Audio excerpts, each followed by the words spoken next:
Councillor ও পুরসভার হস্তক্ষেপে বন্ধ পুকুর ভরাট।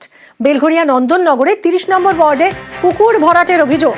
আবর্জনা ফেলে পুকুর ভরাটের অভিযোগ। পুকুর ভরাটের পরিকল্পনা বানচাল করলেন খোদ কাউন্সিলর। সুবীর আমাদের প্রতিনিধির সঙ্গে কথা বলবো। সুবীর, কাউন্সিলরের উদ্যোগে শেষ পর্যন্ত এই পুকুর ভরাটের কাজ বন্ধ হলো।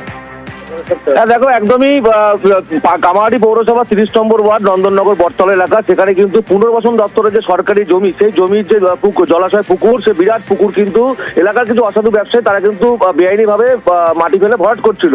এবং সেই খবর যখন কামারহাটি পৌরসভায় যায়, সেই জায়গা থেকে কামারহাটি পৌরসভার জঞ্জাল বিভাগের পুর পরিষদ সদস্য সৌমিত্র পুতুতুন্ডু এবং অন্যান্য যারা ইঞ্জিনিয়ার আধিকারিক রয়েছেন তারা কিন্তু সেখানে অভিযান চালান এবং অভিযান চালিয়ে সেখানে দেখা যায় যে একদম মাটি ফেলে ভরাট করা হচ্ছে। তারপরেই পদক্ষেপ নেয় পৌরসভা এবং পৌরসভার তরফ থেকে জেসিবি দিয়ে সেই মাটি কিন্তু পুনরায় কিন্তু তুলে আগের অবস্থায় পুকুরকে ফিরিয়ে দেওয়া হবে এবং সেই কাজও হচ্ছে এবং পরিষ্কার জানানো হয়েছে এইভাবে কোনো রকম কিন্তু কোনো সরকারি পুকুর দখল করে কোনো রকম বেআইনি কাজ করা যাবে না এবং আগামী দিনে এই সমস্ত পুনর্বাসন দপ্তরের পুকুর পৌরসভা দায়িত্ব নেবে এবং সেখানে পৌরসভা কাজ করবে, এমনটা জানিয়েছেন পুর পরিষদ সদস্য সৌমিত্র পুতুতুন্ডু। ধন্যবাদ সুবীর। পুকুর ভরাট চলছিল না, দীর্ঘদিন ধরে করার চেষ্টা করছে এবং কিছু এলাকার অঞ্চলের অসাধু ব্যবসায়ী তার সাথে সাথে বিশেষ করে এই জমিগুলো তো আড়ারের জমি এবং এই জমিগুলোকে এই অঞ্চলের কলোনি কমিটিরা মাছ চাষ করে, তারা মুনাফা নেয় আর পৌরসভাকে তার দুর্ভোগ ভোগ করতে হয়।